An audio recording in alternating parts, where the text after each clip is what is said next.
Hi guys, let's discuss current affairs. But before we begin, I would like to tell you that while we discuss current affairs in this video, we would want you to subscribe to our channel and of course click on the bell icon so that you get notifications as and when we upload videos both on current affairs as well as different subjects like quant, DI and all. Usually we begin our discussion with uh, questions or some basic idea about about a particular relevant issue. Today we begin our discussion with a couple of mails that this ones come from Menaka. Menaka's feedback is twofold. One is that she's mentioned that the details we share before the beginning of a class basically is that information is pretty useful. We are happy you're benefiting from the information. That's the idea, to help you learn more. And of course she's asking us to teach about 5-year plans, and this has because as this topic has come on multiple occasions in SSA exams. Well, we'll try to, because see, the 5-year plans aren't in vogue today, because right after the Prime Minister Modi had come to power in the first, during his first, that is in 2014, he had disbanded the Planning Commission, which was set up in 1950. So since then we have not had Planning Commission, and the 12th 5-year plan is what we ended the planning 5-year plans with. But in its place came the Niti Aayog, NITI, which is the National Institution for Transformation for Transforming India, National Institution for Transforming India. Now, the guy, has great visions. I'm talking to the Prime Minister, of course. About Niti Aayog, we could discuss later.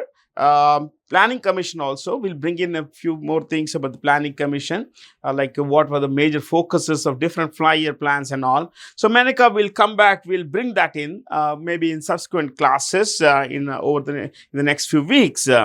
Okay, so we are happy, Menaka, that you wrote to us. And of course there is another that previous one came on 27th June. This is on 28th June. Again, she says the current affairs series is pretty useful. Please share your knowledge of Indian kings and the ruling periods, major wars, etc. Or please make history class series. I would love to. History, economics, and of course philosophy as well as geopolitics are my favorite areas. But given the constraints we have, it is not likely that we will start a history classes series. But we, wherever possible, I'll try to bring in as much about, as much as I can about, different rulers, their idiosyncrasies, eccentricities, their greatness, their weaknesses, all that stuff.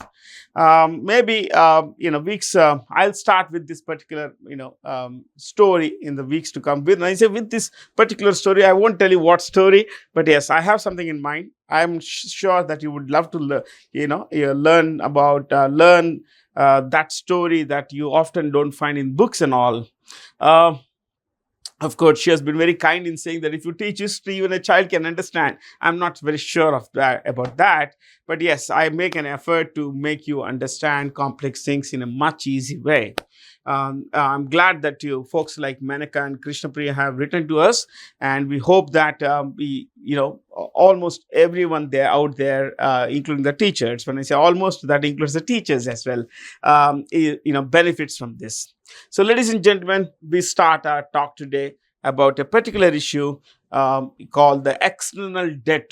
I'm going to spend the next 10 minutes in understanding external debt of India. Okay, this is something that has bugged a lot of people. Many people believe that this is the amount what India's external debt at the end of March 2024 reached 664 billion. I'm rounding it off, $664 billion.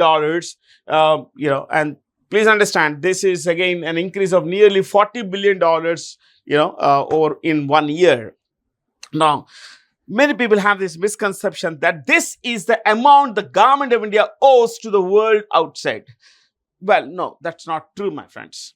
Does it mean, okay, let me repeat. Does it mean that $664 billion is what the government of India has to pay to the world outside? Not really. So whose money is, who is borrowing?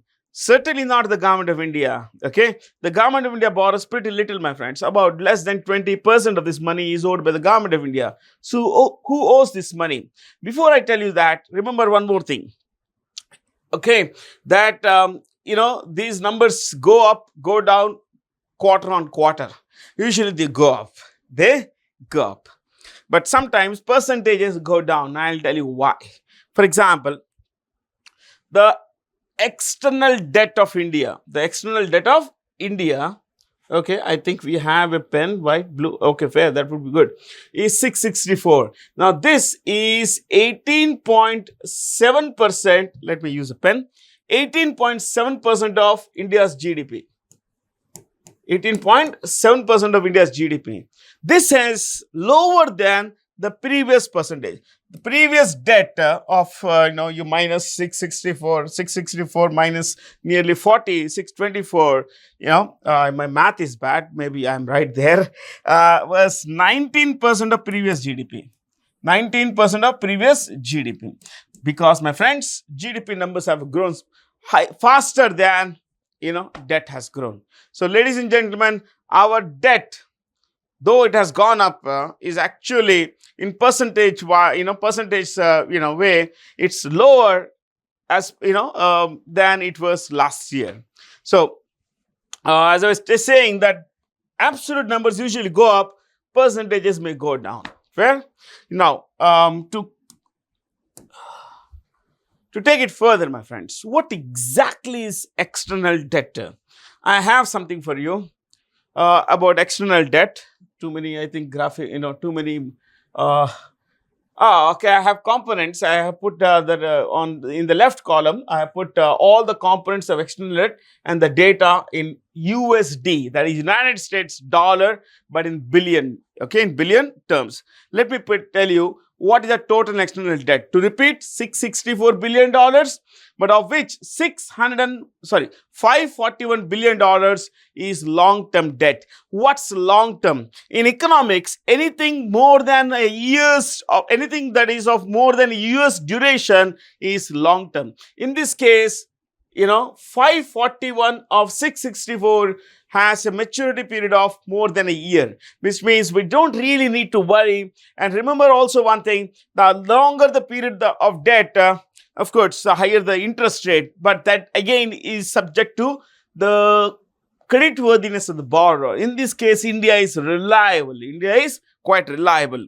Who borrows matters a lot, my friends. Okay, a money lender, when he lends to someone who's pretty creditworthy, someone who's someone who has a very good standing in the society, would charge pretty less, a pretty low rate of interest to that kind of person who's pretty high on the credit rating. But someone who does not have much wealth, has a poor reputation of repaying and everything, hasn't had a very high credit rating, that guy would attract a high rate of interest. So, the higher the risk, the higher the rate of interest. Now, in this case, India's debt, long-term debt that has a maturity of over 1 year is $541 billion, and the remaining is long-term debt. Okay. Now, short-term debt. Short-term debt is of two kinds. One, something that I have borrowed. Let's say I have borrowed that has a maturity of less than 1 year. Fair? Now, second is long-term debt that is maturing in this year. That I had borrowed, let's say, 10 years back, that had a maturity of 10 years, and the borrowing that I had a maturity of 10 years, and that matures this year. Okay, so that is included in this. So short term includes two. One, any loan of a less than 1 year duration that becomes due for payment within the year, within the next 12 months. Also, long term debt that becomes due in the next 12 months. That is also short term. Okay. Now, let me take you further on this. Having understood long term, short term, look, these are round out numbers. See, 663.8, I rounded it off to 664. So, let me take you further on this. What exactly are these components, my friends? Many people say the government of India is borrowing so much. Man, we are borrowing so much from the IMF, the World Bank and all. Are we really borrowing? And are we borrowing from the IMF? There are two things. Is the government borrowing? Two, Is the government borrowing from multilateral, credit institutions like the IMF, like the Asian Development Bank, like the European Central Bank, like what? The World Bank? Yeah, not really, my friends. It's not the government that's borrowing. But again, let me bring in two things here. One is multilateral trade. Now, multilateral credit debt. Multilateral debt is borrowed from institutions like IMF, International Monetary Fund, like the Asian Development Bank, like the World Bank. Okay, that is what we borrow. Now, bilateral credit. Bilateral credit is borrowing from a friendly country.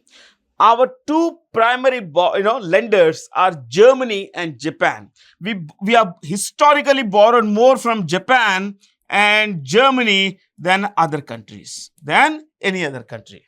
Okay, so remember thing, the IMF, ADB, World Bank kind of loan would not be more than, of this number, would not be more than $10 billion. You heard it right. Yes, we have not been borrowing much from the IMF, World Bank, and from BRICS Bank, ADB and all. So it would, out of 148, it would be less than $10 billion. But what are the other components? This is a masterpiece of a thing. External commercial borrowings. What are external commercial borrowings? Ladies and gentlemen, this is a borrowing made by a company in India. Any company, like any public limited company, like let's say Reliance Industries, okay, Bharti Airtel, Adani, okay, Cipla, which is a pharmaceutical company, let's say L&T, which is an engineering company. Any company that goes abroad to borrow money, that borrows money from abroad, that money, that borrowing is included in this. That external commercial borrowings, this is commercial, for commercial purposes. Okay, so basically they borrow to fund their capital expenses, their whatever kind of expenses, basically. Fair? So it is not Government of India that's borrowing, my friends. Who is it borrowing? It is the external commercial companies that are borrowing. Let me take you further on this. Deposits of NRI. Now, NRI deposits are, like say you have a cousin in America, okay? The cousin in America or the cousin in any Gulf nation, they send money home, okay? Usually it's called remittance. But sometimes what they do is they put this money in a bank account. They put it as a fixed deposit or something, because the interest rates in India are higher than the interest rates elsewhere in the world. In most markets around the world, the interest rates would not be more than 5% deposit interest rates. But in India, of course, they are anywhere between 6 and 8%, depending on what, basically, again, the kind of account and the duration of the account. Okay. Now, remember one thing. The money that your cousin has, the NRI cousin has put in a bank in India has to be repaid, isn't it? It has to be repaid by the bank. So it becomes a liability for the bank. That, ladies and gentlemen, is included in external debt. Think about this. Even that is India's external debt. So when we say India's external debt, it's just not what the government borrows from IMF or any other country, like that's part of the bilateral credit. Not even external commercial borrowings, which is borrowings made by companies. It also includes the deposits made by your cousin, who lives abroad, but puts the money in some bank account here. So this has to be returned. I'll also bring in, okay, also look at this. Now, many people would tell you that we have to pay back this money. A few years back, I don't remember when, but I think it was COVID time, because at COVID time we were home and during the lockdown, and the office was like, we were asked to work from home. Now I'm in studio, actually, at my office, head office of Time. I was watching some dubbed movie, okay, starring a Tamil superstar, who and all that not important. His fans may get angry. And I was surprised at what I was watching. And, trust me, it had, it actually numbed me. So what was I watching, and what should you know, that this guy was telling that India's he's level, he actually sat in front of a computer. He kicked, he typed in something, some figure came, India's total debt. And he said, okay, this is India's debt. We have 125 crore people. Let's divide by 125 crore people. Fair. And he said that, okay, India's total external debt is so and so. Divide by total population, you would get per capita debt, per head debt. Your head, per person debt. That is debt per your head, per my head, and all that. He said, oh, if every Indian would pay back 5,000, would pay 5,000 rupees to the government of India, we can be debt free. That was a logic. I was like, is this for real? Look, this is stupid, absolute stupid stuff. Why should you pay the loan of the government of India? Second thing, why should you pay the loan of a commercial entity like Airtel, like Dr. Reddy's Labs, like, Torrent Pharma, like, a company like United Breweries? Should you pay the money they had borrowed? Should you pay back? No. Should you pay back the deposits made by your NRI cousins in the bank account here? No. This is not borrowing made by us, not by our government. This is borrowings made by vested interest. They have their own interest. Why they have made borrowings? So should we pay back? No. So this kind of logic does not work. And unfortunately, my friends, logic and movies are in India, at least, are devoid, basically. Okay. So it's the case with global movies. So we don't have to pay back our, you look at the total debt, total government borrowings would be like, as of today is one government borrowings. This is called general government. General government includes state government, central governments. Okay. $148 billion. 148 is pretty low, pretty small number. Think about it. We don't have, and most of it is long-term debt. Long-term debt. We can pay back. Cool. Don't worry. We can pay back all this money, and India has never defaulted. India has never defaulted in any payment. That's a cool thing about our country, my friends. Yeah, whether whoever has been at the center has honored all the obligations. Okay. So now external debt is not what the government of India owes. The largest component of external debt is the borrowings made by private sector companies. Okay. Yeah, that's about it, my friends. So next time you hear external commercial borrowings, know that this is a borrowing made by ICICI Bank, or it could be HDFC, or it could be something like what I look around and I find, let's say, Samsung India. It could be something like, a company like Time Private Limited. Not really, we don't borrow like that. But I'm saying this is a private sector thing, my friends. Okay, yeah. So we don't have to pay back the private sector debts. They will pay back all that stuff. Fair? I hope you learned a few good things today, because I found a question there and I thought, okay, why not add value to this? This, as I told you, economics is something I thoroughly enjoy teaching. Economics, history, and all that stuff. But let's get on with the business of current affairs. Ladies and gentlemen, a very simple question here. We have had the highest number of complaints against, violence against women and all that stuff. The highest number of complaints have come from Uttar Pradesh. See, you have to look at it this way. Most complaints go unreported across India. It's not just Uttar Pradesh. The per capita, if you look at per lakh number of complaints per lakh population, Uttar Pradesh should be less. Please know that, because it has a population of 22 crores, my friends. But any which way, it has a great deal of voice, across India. You would find a great deal of violence against women, against girl children, and against boy children as well. So we have a country where we respect our elders, we worship Lakshmi, Saraswati, all goddesses. But unfortunately, we resort to a great deal of violence against our women, my friends, or against our girl children. Yeah. So this is a paradox actually. But in which way, you have a great deal of violence against this. This is reported. Think about all those things that are not reported. Most reports, in fact, if it's 6,500 reported, think about 10 times this number that's unreported. Yeah, because there is a great deal of social stigma attached to such reports, my friends. Okay. Now, who is the chairperson of National Commission for Women? Rekha Sharma. Rekha Sharma is the chairperson of the National Commission for Women.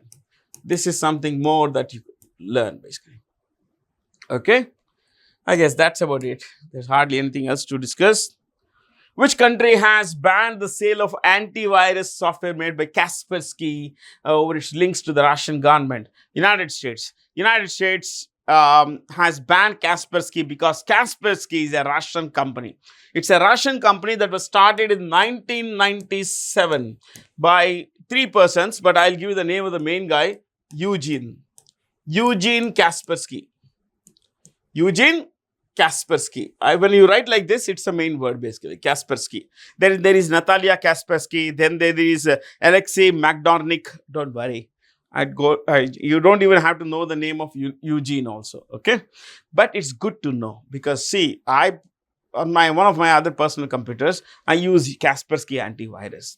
So these are things that are part of normal life. You can't say, oh, that's happening in Russia, why should I be worried? No, this is us. It's a part of our normal daily life. Okay. So, the US has banned a lot of Russian entities over the fact, because of the fact that they happen to be Russian. And why are they banning? Because Russia is waging a war against Ukraine in, that part of the world. That's about it. Nothing more to discuss here. Fair. And one more thing, my friends, just to bring in, the Chinese Prime Minister is Li Qiang. This is the name of the Chinese Prime Minister. Fair. Russia, you know what? The good thing about Russia is that you all know the name of the president, isn't it? But do you know the name of the Prime Minister? The name of the Prime Minister of Russia is Mikhail Mishustin. This is the name of the Russian Prime Minister. Mikhail, never mind. T-I-N. It is S-T-I-N. S is over here, T-I-N. Mishustin. That's the Russian Prime Minister. Russian Prime Minister. Okay. So, and North Korea doesn't have a president. They have a leader. Because the North Korea since 1945 has been ruled by only 3 persons. Kim. I guess we'll make it this way. Okay, never mind. Kim Sung-il, Kim Il-jong. In some places, you will find reverse. Il-sung, Jong-il. Don't worry too much, okay? And then Kim Jong-un. UN-un. So, these are the guys. Grandfather, father, and of course, the grandson of Kim Sung-il. 1945 to 1994, the grandpa ruled. 1994 to 2011, Jong-il ruled. And Jong-un since 2011. Yeah, it's a crazy country. And, I just mentioned that they don't have a president because this chap has been declared by his son to be the president for life. Look, remember one thing. Kim Il-jong is dead. Okay, he died in 2011, but he has been, he has been called entitled the president for life of North Korea. So he says, I am just the leader, and this guy is the president for life. Okay, crazy man, crazy ideas. Indian wealth in the Swiss bank has gone down by nearly 70%. Well, it's the number you see here, my friends, is a total money that's deposited by Indians in Swiss banks, Switzerland banks. Now, many people would give a spin. See, I'm not a political guy, but many people who would give a spin that, look, this is a result of, it has gone down by 70% because the government of India is acting against black money elsewhere. That's not true. It could have been the result, but here it's not the result. Okay.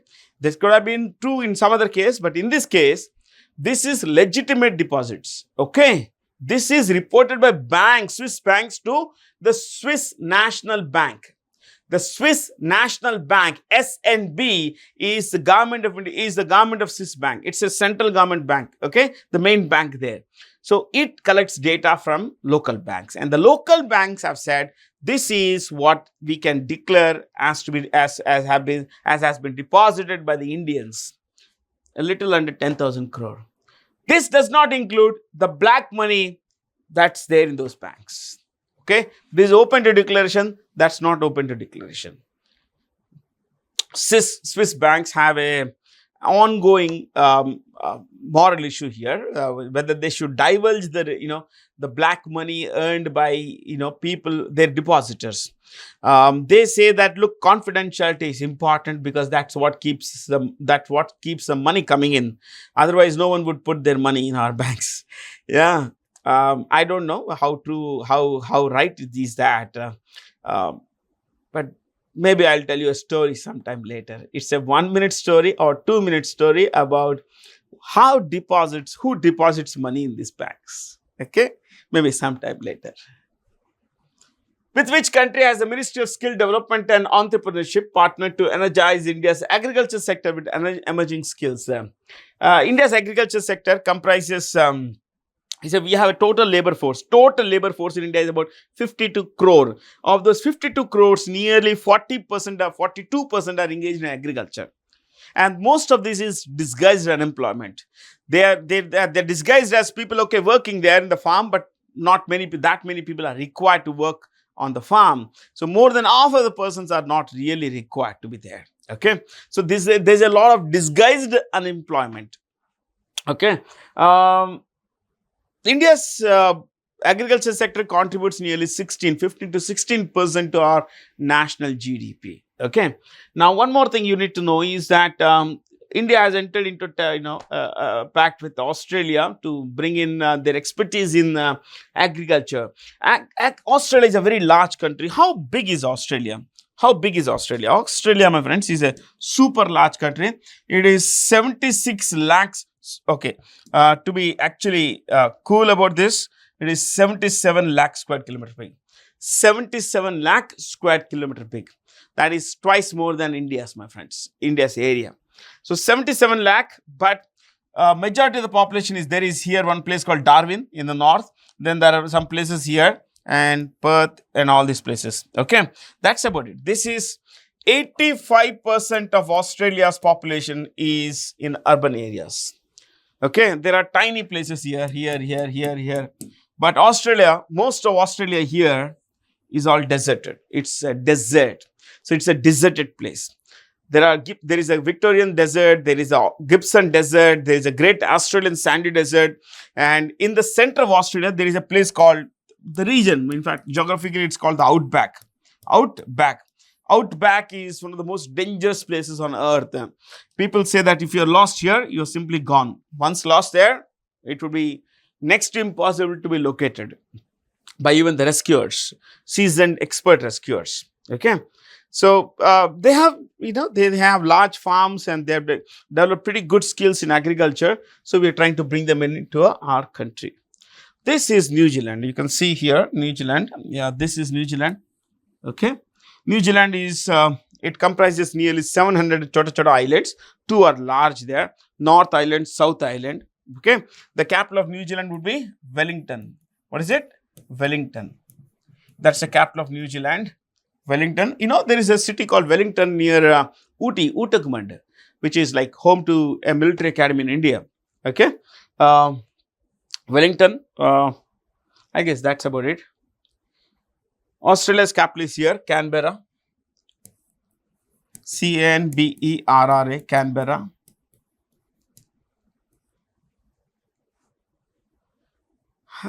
Enough, yeah. There's a lot of stuff that we discussed. What about Finland? Finland's prime minister. Finland's capital. Let's discuss capitals. We've been discussing capitals. Finland's capital is Helsinki. Helsinki. Helsinki. Okay. The Australian Prime Minister is a guy called Anthony Albanese. Anthony Albanese. Christopher Luxon is the Prime Minister of New Zealand. Christopher Luxon, New Zealand. UK and Canada. UK is, today there is an election, exit poll that came out that the Labour Party is going to win. So the Conservatives who have been ruling for the last 15 years, they're going to lose. And a new guy in UK will take will take power as the Prime Minister. Canada also is going to, elections shortly. So there also the Liberals are going to lose. Okay. I guess that's about it. Bilan, an all-women news team from Somalia. This is Somalia, guys. It's a pretty, it looks small there, but it is actually large. You can see this is in yellow. You see this here? This is called the Horn of Africa. The Horn, H-O-R-N. It looks like a horn, isn't it? And this country, Somalia, has the longest coastline on mainland Africa. The longest coastline in mainland Africa. So it's a pretty long coastline, I can see basically. Yeah, it's infested with pirates. This entire area is infested with pirates. This area. So there is this ongoing battle against these pirates and everything. Indian Navy provides escort to a lot of ships, commercial ships that pass through this area. Okay, Somalia's capital is Mogadishu. That's the capital, Mogadishu, and the president is Hassan. Look, the guy's writ power does not go beyond the capital Mogadishu. Hassan Sheikh Mohammed. Sheikh Mohammed. Okay, Hassan Sheikh Mohammed. This Bilan was started by the United Nations Development Program. The UNDP started Bilan and it's funded by the European Union. Remember, started by UNDP but funded by European Union. Okay. Since we have spent a considerable amount of time in all these places, this is Ethiopia, the second oldest Christian country in the world. Ethiopia is the second oldest Christian country in the world. And, there is a prime minister here whose name is Ahmed Abiy Ali.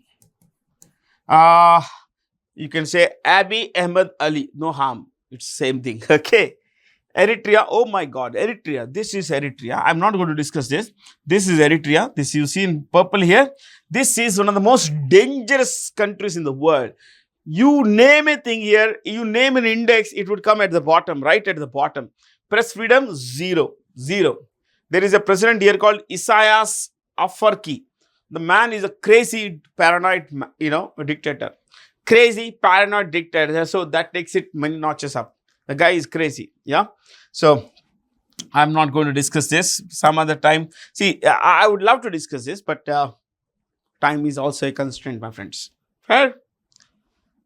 From here, let's go to the next one. What is it about? It's about the United Nations Conference on Trade and Development. UNCTAD, ladies and gentlemen, is the United Nations Conference on Trade and Development. This report, is brought out by a UN body that was started in 1964. UNCTAD was started in 1964. It's headquartered in Geneva, which, as you know, is a city in what is that place? Switzerland. And it's headed by a Costa Rican diplomat called Rebecca. This is the spelling of her name. Rebecca Greenspan. Ladies and gentlemen, this is a spelling. Okay. She's from a country called Costa Rica, which, as you know, is in Central America. Costa Rica. Okay, so it came out with this report that every year it comes out with a report on foreign direct investment movement, money flows and everything, and it revealed that India's US received an FDI of $311 billion, world number one. $311 billion is what the United States received in FDI last year. Okay. China was number 2 $163 billion. So it's billion dollars. Singapore, number 3, $160 billion. Again, 160 dollar billion basically. So United States, $311 billion, world's highest recipient of FDI. Followed by China in the second place, 163. And of course, in the third place comes Singapore, which is a tiny country. Okay. What about India? India received pretty little FDI. India received FDI of $28 billion. This came down from $49 billion in 2022. So 2023, okay, last 2023, it was $28 billion, and while it was $49 billion in 2022. Okay, so there's been a substantial drop from 49 to $28 billion. But one more thing. Why? See, globally, it's not just India that, India received lower FDI. Globally, FDI, movement has gone down. Outflow, inflow has gone down. Why has it gone down? Because a lot of companies around the world, multinational corporations which invest across borders, they have found this, they have found the international situation not to be pretty good. They believe that things are pretty bad. There are wars happening in West Asia and, Ukraine, Russia region. Then there is this, you have energy supply constraints. You have inflation around the world. You have a cold war happening between China and Russia, China and United States.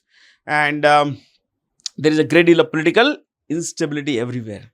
So they're worried and they say that let's the world stabilize. Maybe we could then think of putting money in certain markets. India is one of those markets. Okay. But India's rank currently is 15th. India's rank is 15th. So United States number 1, 311. China number 2, 163. Singapore 160. India at $28 billion is the 15th largest recipient of FDI according to the World Investment Ranking. Fair? So, which state has extended sponsorship of Hockey India by 3 years till 2036? Now you may wonder, why decide now? Yeah, 3 years, that would have ended what? In 2033. So 3 years would be another, a long period from today. 10 years, yeah, more than 10 years. But you know what? Odisha has extended it. Till date, Odisha has been supporting the Indian hockey team, national women's and men's hockey teams. Okay.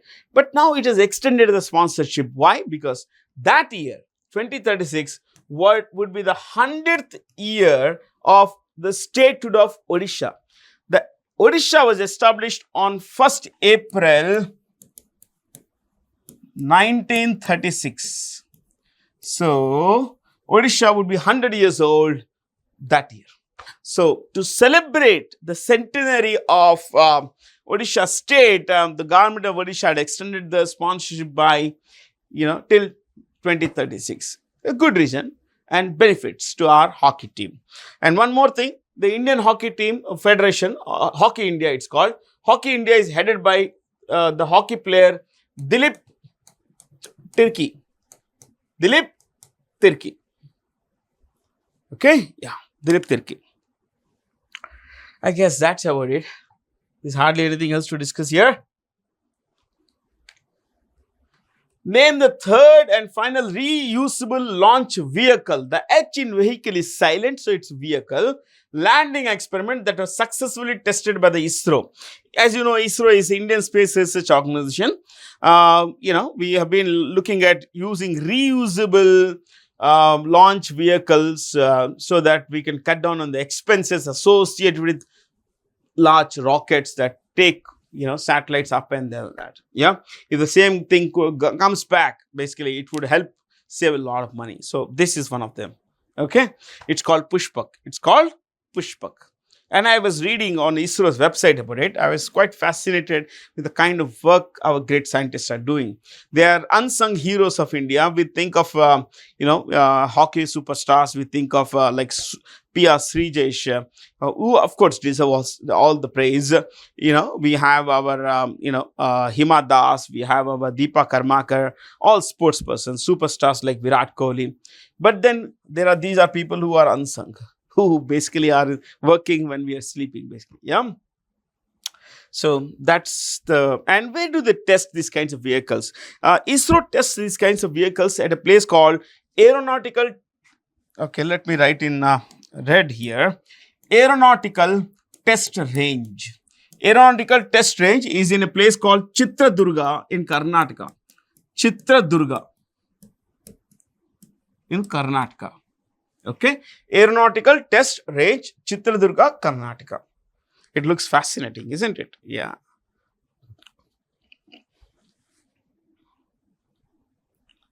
So, who of the following is the leader of the house in the Rajya Sabha? See, the Rajya Sabha is a permanent body. It cannot be dissolved. It cannot be dissolved. Okay. So, the Rajya Sabha here has a leader of the house whose name is Jagat Prakash Nadda. Jagat Prakash or Prakash Nadda. Jagat, Jagat. Jagat Prakash Nadda is also the president of the BJP as of today. The president of the BJP. He is the Minister for Health, Union Minister for Health, and Union Minister for Chemicals and Fertilizers. Chemicals and Fertilizers, plus BJP president. Yeah. You know about the rest of the folks. Why do I need to spend time on them? Yeah. But remember one thing.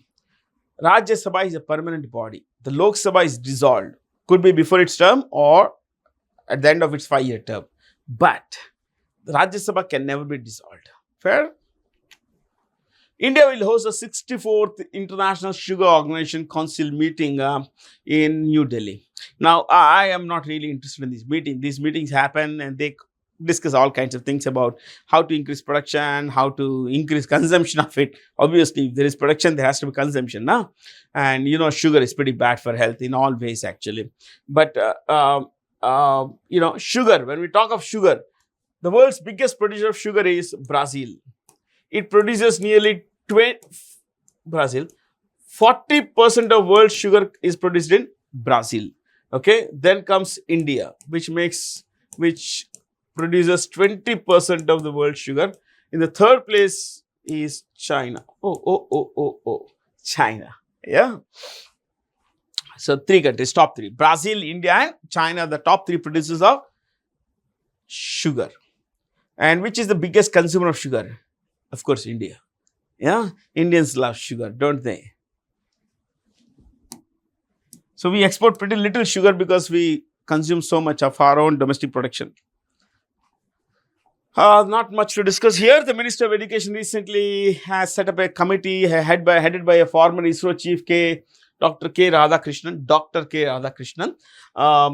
to investigate what exactly happened, what went wrong during the NEET fiasco, and, improve the working of the National Testing Agency. Now, you should know that all of them are former ISRO chairpersons, all of them. Yeah, all of them. Okay. I'll tell you something about Dr. K. Radhakrishnan. Dr. K. Radhakrishnan, he studied his graduation in Kerala University. Okay, then he did a PGDM MBA from IIM Bangalore, and then he did a PhD in atmospheric sciences, I think, from IIT Kharagpur. Beat that, yeah. Kerala University graduation, IIM Bangalore MBA, and then a PhD in aeronautical sciences from where? IIT Kharagpur. So some serious, and he's an expert in Bharatanatyam. I think Kathakali or Bharatanatyam. Yeah, he's also a Carnatic vocalist. When people tell me that they don't have time, you just have to look at these kinds of people and they will tell you that, look, you got plenty of time. You have to learn. Okay. So that's about it. Yeah. Which state will soon have the world's first conservation and breeding center under the name Jatayu? It's a Mahabharata, sorry, Ramayana, character. Ramayana character. Jatayu Conservation and Breeding Center for Asian King Vultures. So it's Uttar Pradesh in a place called, in a district called Maharajganj.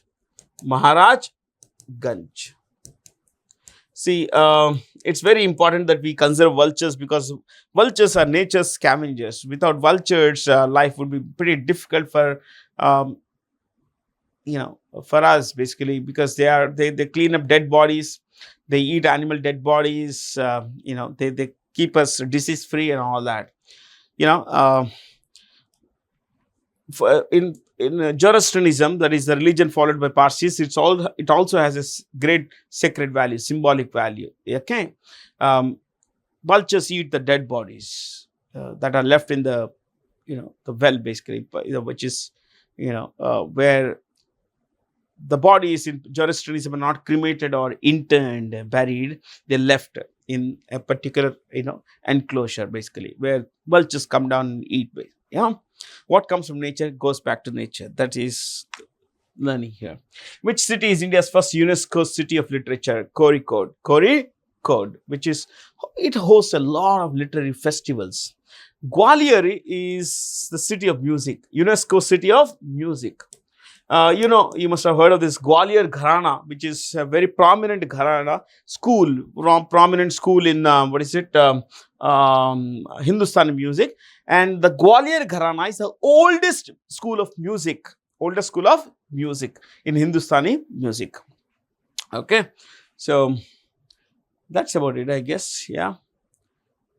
Madurai is home to the beautiful Madurai Meenakshi temple, where after Jaipur, Malappuram and Mysuru, which is the fourth Indian city to be recognized as a World Craft City by the World Craft Council, Srinagar. I'm not going to discuss this much here, but Srinagar is named, many people say, is named after Ma Lakshmi. Sri is Lakshmi. Okay, Sri is Lakshmi. So Srinagar, the city of prosperity, the city of wealth.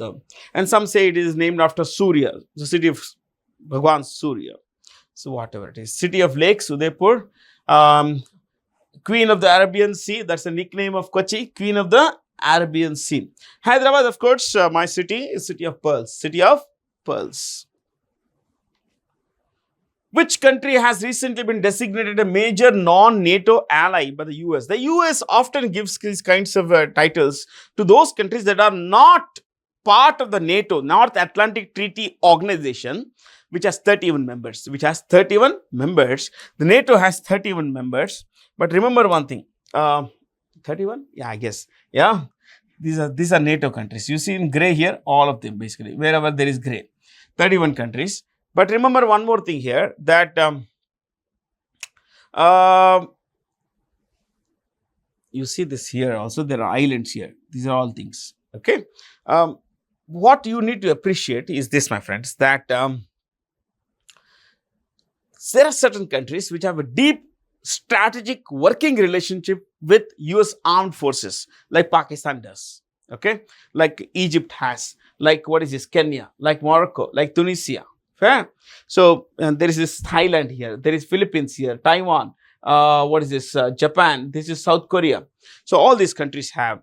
So all of them have been given the title of major non-NATO ally by the US. So there are 20 of them. How many? 20 such allies. 20 such allies. Fair. So Kenya is the newest one. In Africa, there are 4. Egypt, Tunisia, Morocco, and Kenya now. Fair. This is Colombia. Colombia here. Let me call it C. Brazil, Argentina. Fair. Then Pakistan. And yellow here means it is a former, old, previously before the Taliban took back to the power from the Americans. Afghanistan was a major non-NATO ally of the US. Name the WikiLeaks founder who was freed after pleading guilty to violating, espionage law, spy law, basically, intelligence law. That is Julian Assange. He belongs to Australia. He belongs to Australia. But what happened? See, he got hold of certain secretive documents released by an American intelligence analyst named Chelsea Manning. This person gave this entire document, thousands of pages, to Julian Assange, and that is where he published. He published all of them, and they related. They kind of took the curtain off, from very bad things about the U.S. Armed forces behavior in, of course, Iraq, Afghanistan, all these places, and a lot of other things, illegal killings and all that. So America had tried, going after him for a long time, but then, he was there in the Ecuadorian embassy in London for about 5 years, and now he has pleaded guilty, and the Americans said, okay, plead guilty, we will set you free, and you shall destroy whatever is there with you. So he has agreed to that. So he has been freed. He has been freed. Okay, all of them are like that, basically. Dash has become the 100th country to join the International Solar Alliance, Paraguay. This is headed by a man called Ajay Mathur. Ajay Mathur. And Ajay Mathur is an Indian, and the International Solar Alliance has head office in Gurugram. What is it? Gurugram. I guess that's about it. Paraguay. What's the capital? Okay, I'll just mention the capital since it's a very different kind of country. Asuncion. Asuncion. Okay. We are running short on time here, so we'll just rush through this. Which Indian artists have been, invited to become members of the Academy of Motion Pictures Arts and Sciences? All 4 of them. Producer, director Rajamouli, Shaban Azmi, actress. Ritesh Sidhwani, producer, filmmaker. Ravi Varman, again a filmmaker and a choreographer, I guess. Cinematographer and all. So all 4 of them. Not much to discuss here, isn't it? The International Day Against Drug Abuse and Illicit Trafficking is observed on June 26th. June 21st is the International Yoga Day, International Day of Yoga. June 25th is the Partition Day in India. It's also the day in 1983, India won the Cricket World Cup. June 25th. Okay. On this day, in 1977, the national emergency in India was declared. Plenty of things we can learn, my friends. We just need to be a little more curious than the other guy. Dash has been elected the Speaker of the 18th Lok Sabha. We all know Om Birla. He represents a constituency called Kota. What is it? Kota in what is his place? Rajasthan. So he stood for election. He was also the Speaker of the 17th Lok Sabha, but this time around the India bloc, it kind of said that we will not support Om Birla unanimously if you don't let us have a deputy speaker. The NDA bloc said, no, we won't let you have a deputy speaker. So you want a contest? Let's have a contest. Of course, the NDA has the numbers. So Om Birla has again been, made the speaker, again been elected the Speaker of the Lok Sabha. See, the Speaker is a presiding officer of the Lok Sabha. Presiding officer of the Lok Sabha. And his opponent in the election was Kodunikal Suresh. Okay, K. Suresh. Jagdeep Dhankar is the chairperson of the Rajya Sabha. Remember, he is the Vice President of India. And whoever is a Vice President of India automatically becomes the ex-officio chairperson of the Rajya Sabha. Remember, this is important. Whoever is the Vice President of India automatically becomes the chairperson of the Rajya Sabha. Okay? That's about it. Please subscribe to our social media channels. Make sure that you actually, subscribe to our social media channels on Instagram, YouTube, elsewhere. And, if you want to join our classroom program, walk into your nearest time office. And while as far as the online courses are concerned, please click on the description on the link in the description box. Make sure, my friends, that all of you work hard, stay curious, and focus on building a better future for yourself. Thank you for being here. Please write to us at info@timeforeducation.com. Thank you so much.